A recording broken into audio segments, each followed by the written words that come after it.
Comes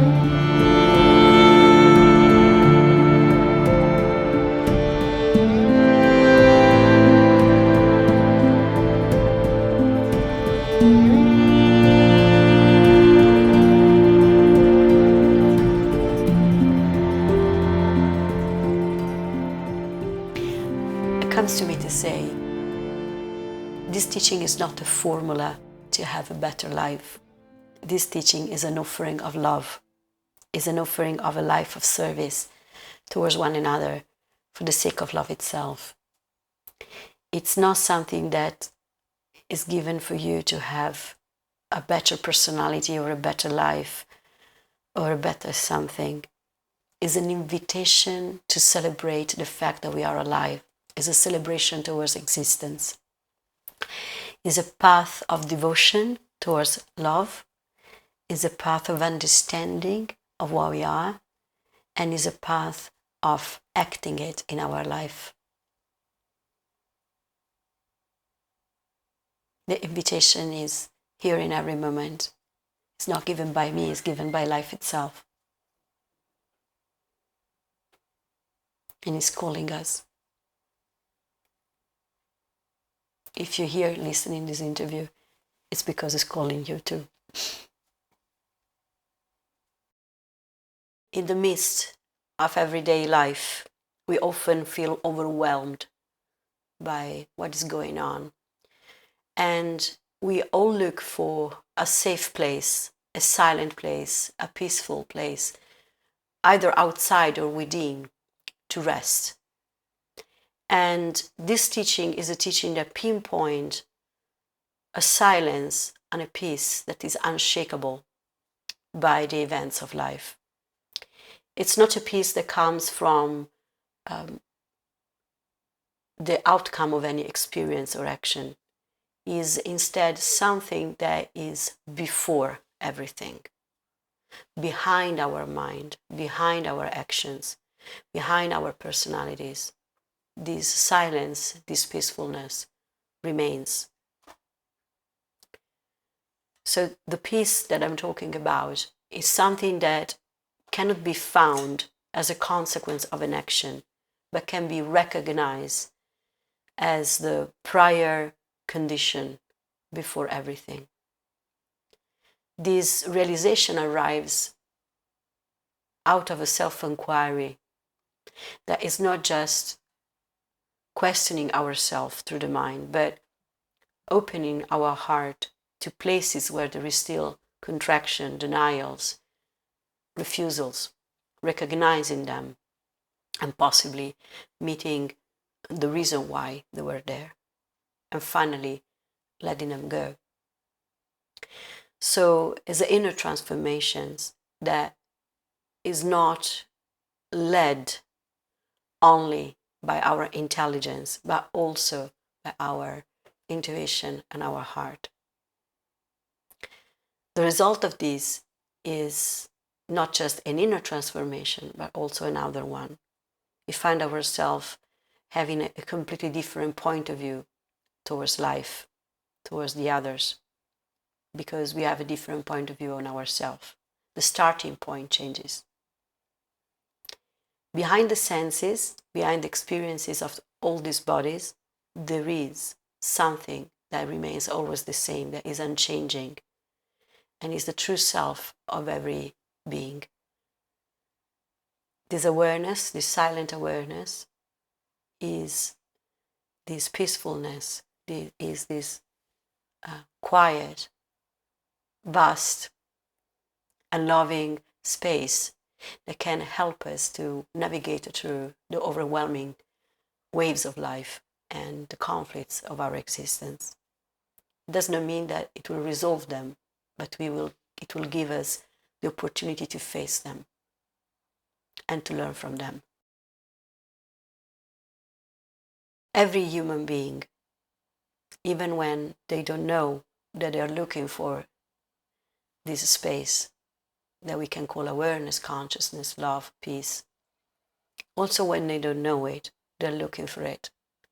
The point is that they're looking for it in the wrong place. They're looking for it in their families or in their relationships or in their work life. in experiences that come and go.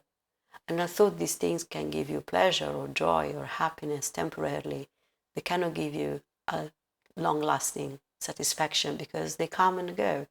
People die, situation changes, work change, where this peace that I'm talking about, that is the true self of our being, doesn't come and go. And the surprise that comes with finding it again in ourselves is discovering that all our fears, all our psychological fears, come exactly from not being in contact with this peace within. Because we look for security in a world that is totally impermanent, that is changing all the time. So the sense of insecurity and anxiety that this gives us, it's what is creating the suffering that we meet. When we can acknowledge and find this peace within, then the fact that life is changing all the time doesn't become a problem, but is actually a beautiful experience. The fact that life gives us so many tastes, so many different things, it doesn't become, a curse, but a gift. All the experiences of life, the good and the bad, the positive and the negative, are like pearls that are wired together through an eternal wire that is awareness, emptiness, silence, peace.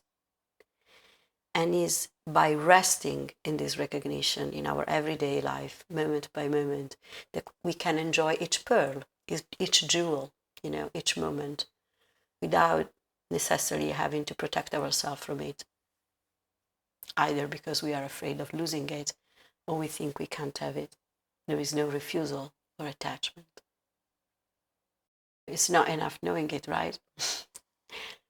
By resting in this, by recognizing it within, not as a concept, but as a direct recognition, what we will discover is that we are attached to so many false images of ourselves. We believe that our true identity is something that is not. We grow up believing to be a separate person with a name, with a story, with a background.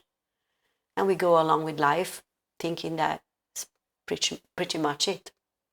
But as we grow up, we might discover that in reality, the authenticity of our being doesn't match these definitions that society or family or religion or any kind of institution might have been labeling us with.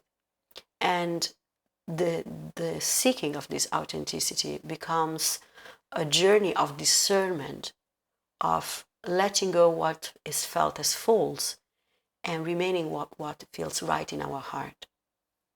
The compass of this discernment is the heart. When I say the word heart, I'm not meaning in any way the physical organ, of course. I'm speaking about what Ramana Maharshi also referred with as the place where consciousness abides. So this one consciousness that lives behind and as and through everything is in a human being, is in the heart, in the spiritual heart.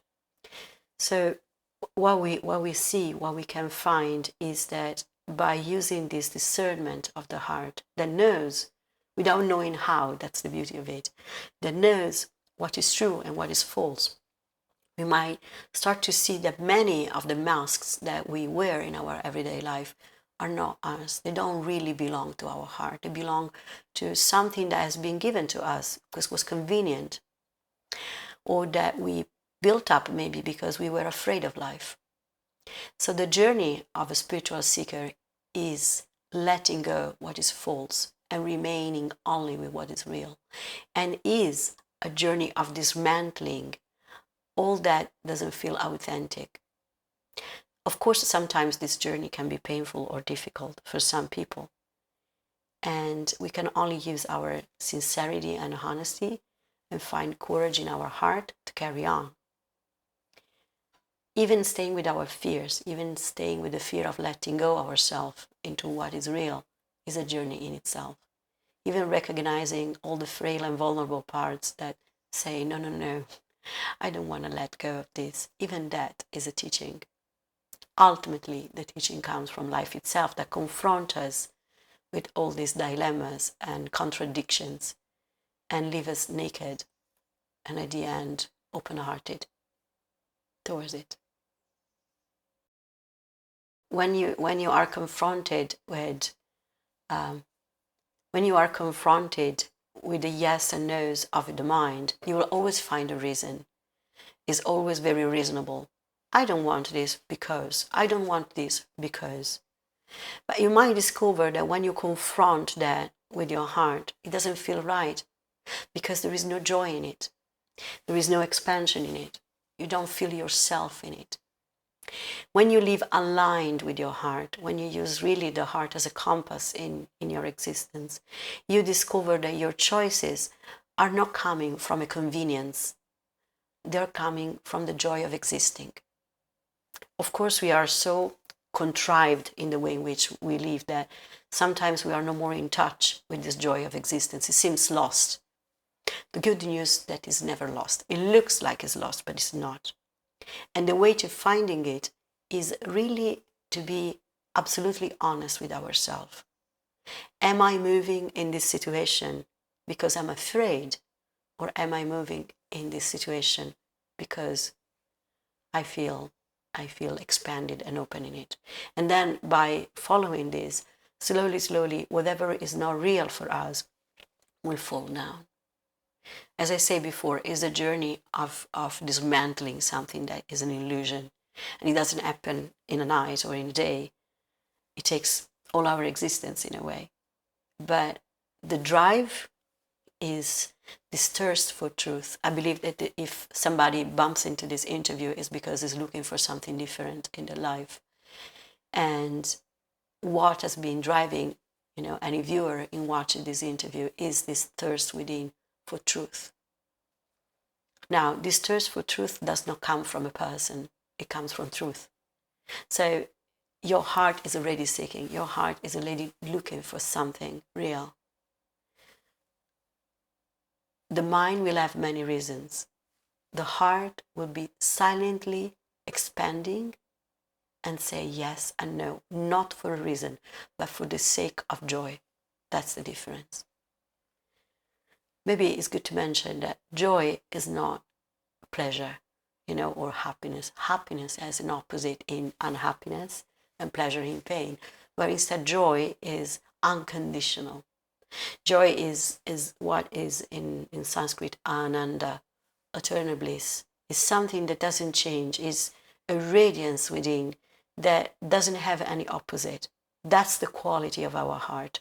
That's the radiance of awareness. That's the emanation of awareness into existence. We will find ourselves unavoidably, in new choices and decisions. And as we live them, we will feel if our heart is expanded into it or is disillusioned. And so it's through the experience of life that we learn also what is true and what is not. We might have ideas about ourselves, and we might mistake those ideas for the compass of the heart. And it will be through the living that we will see, if we were actually trying to hide something from ourselves, protect us from some experience of life, or really was the pure joy of existence. A quick check would be if in the pursuing of the action we feel joy, or we are expecting a result as joy at the end of the action. When an action is truly coming from joy, as we are performing it, we have no expectation of the result. We are simply happy of doing it. Our being is radiant and open, and it does not matter how is the result of it. Where instead you have a strategy, when you have an intention, that's the ego-based mind. That's the fear of the mind that says, I'm doing this to have that. To understand better this, we can look at children. Children naturally live from the heart. Before they are taken by the conditioning, they are pure beings emanating this joy of existence. As children, we don't do things for a reason. You know, we do things because we like doing them. We play for the joy of being alive. And as adults, we tend to lose this because we get so taken by the duties and the do and the don'ts of existence that we cannot, find again that drive into joy. Maybe we have it very, in a very little way in our hobbies, but for the majority of people, for instance, a job, an occupation, it's not a source of joy. When is your joy that produces your action and not your action that should produce joy? You are living from the heart. When joy is the force through which you live, then you're living from the heart. When you try to find pleasure or happiness or joy through something, then you're spoiling it. Then you are trying to postpone the joy of the moment to have it afterwards. And that postponing is seeking and is suffering. Life itself guides us to see where we are suffering in our life. We can lie to other people, even to our partners, and say, oh, I'm happy, I'm perfectly fine. But deep down, we know when it's not true. We know when there is suffering present. And by being honest about it with ourselves first, we might see how much we have been acting out of fear in our life. Fear of losing what? We are going to lose everything at the end of our existence anyway, including ourselves. If we live from fear, our life is full of misery. It doesn't mean that you live irresponsibly, carefree, not thinking about the consequences. But you live in a way that makes your heart happy every day, in a way in which, every night when you go to sleep, you say to yourself, I could die this night. I'm okay. I did what I wanted. That's the life of a sage. That's the life of a free man, of a free woman. Is a life that is not led by fear, by psychological fear. And sometimes we might find that in our heart there are some shadows of fear, and we can be sincere about it and correct. In any moment we can change our life. It's never too late and it's never too soon. In any moment we can be sincere with ourselves and see what is guiding me. Is passion guiding me? Is joy guiding me? Is love guiding me? If not, we will suffer. Sometimes we might think that, we are responsible for other people and we cannot afford to live from joy. And we could ask ourselves, what am I transmitting to the world? What am I transmitting to my family, to my children? What I'm sharing with the world? Am I sharing really my love or my misery, my sadness, my desperation? Also, this can help us in making a change in our life.